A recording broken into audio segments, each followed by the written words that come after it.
যাকাত দেই নাই, আজকে থেকে দিব। ভুল হয়েছে আমার, আমি স্বীকার করি, আজকে থেকে সংশোধন করি।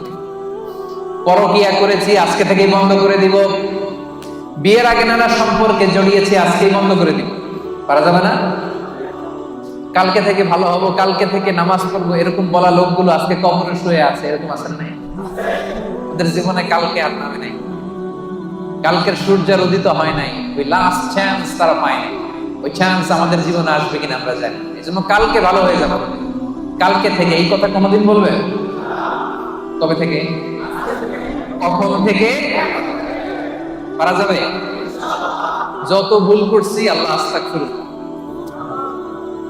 যত ভুল করছি, অন্যায় করছি, আস্তাগফিরুল্লাহ মিন কুল্লি যামবি ওয়া আতুবু ইলাইহি, লা হাওলা ওয়ালা কুওয়াতা ইল্লা বিল্লাহিল আলিয়্যিল আযীম।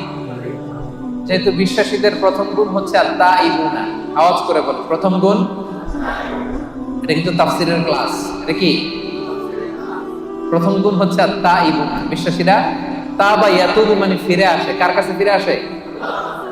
আল্লাহর কাছে ফিরে আসে। ভুল হয়েছে, ভুল করছি। প্রিয় ভাইরা, আমাদের আর শয়তানের মধ্যে পার্থক্য কি জানেন? শয়তানও ভুল করে, আমরাও ভুল করি, ঠিক কিনা? আল্লাহ বলছে সেজদা দাও, শয়তান মানে নাই, অপরাধ করেছে। কিন্তু শয়তান তার অপরাধের উপর অটল থেকেছে। আমরা কি অটল থাকবো? শয়তান আর আমাদের মধ্যে পার্থক্য এখানে। শয়তান ভুল করে স্বীকার করে না, আর আমরা ভুল করা মাত্রই সেটাকে অ্যাকনলেজ করে স্বীকার করি। সকালে ভুল করে দুপুরে মাফ চাই, দুপুরে ভুল করে রাতে মাফ চাই, শীতকালে ভুল করে গ্রীষ্মকালে মাফ চাই। আমরা ভুল করতে পারি, কিন্তু ক্ষমা দেওয়ার জন্য একজন আছে না নাই? শয়তান আল্লাহরে চ্যালেঞ্জ দিয়েছে, আল্লাহ তুমি আমারে জাহান্নামে দিবা, তোমারে চ্যালেঞ্জ দিলাম, তোমার একটা বান্দাও একটাও জান্নাতে ঢুকতে পারবে না, চ্যালেঞ্জ। এগুলারে আমি মদ খাওয়াবো, বিয়ার খাওয়াবো, গাঁজা খাওয়াবো, এগুলারে দিয়ে আমি পরকিয়া করাবো, অন্যায় করাবো, সবগুলারে আমি একা যাবো না জাহান্নামে, সবগুলারে নিয়ে জামাতের সাথে আমি জাহান্নামে, একটারও তুমি ক্ষমা করতে পারবে। চ্যালেঞ্জ দিছে কারে? কে দিছে? আল্লাহ বলে তুই আমারে চ্যালেঞ্জ দিলি, আমি আল্লাহর সাথে চ্যালেঞ্জ। ওয়া ইজ্জাতি ওয়া জালালি, যা আমিও তোর চ্যালেঞ্জ নিলাম। The challenge is taken.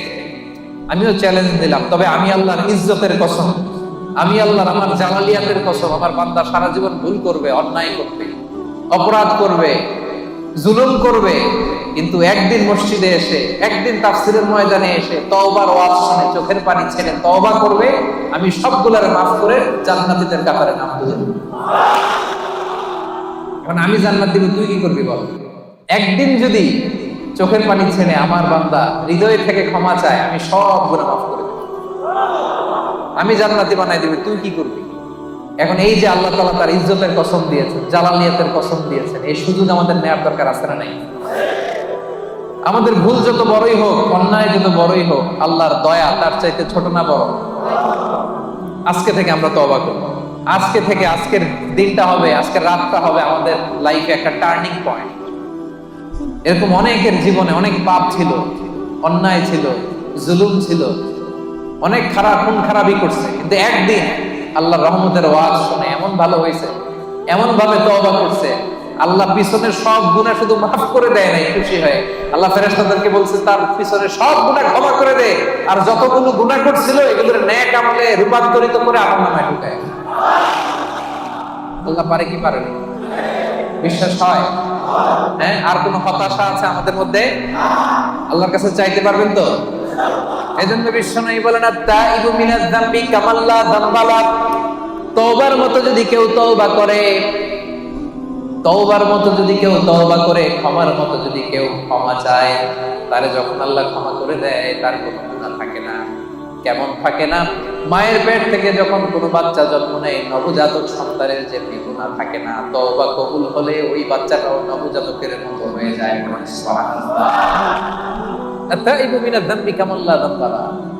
এইমাত্র একটা নিউবর্ন বেবি, নতুন বাচ্চা জন্মগ্রহণ করছে, এর আমলনামা আছে? সবাই উত্তর দেন, আমলনামা আছে? গুনাহ আছে? আল্লাহ বলে কেউ যদি তওবার মতো তওবা করে, তারা যখন আমি ক্ষমা করে দেই, সেই নবজাতক বাচ্চার মতো হয়ে যায়। ওই নবজাতক বাচ্চার যদি কোনো গুনাহ নাই, তওবা করার পরে ক্ষমাপ্রাপ্ত বান্দার আমলনামায় একটা গুনাহ আমি রাখি না। আল্লাহ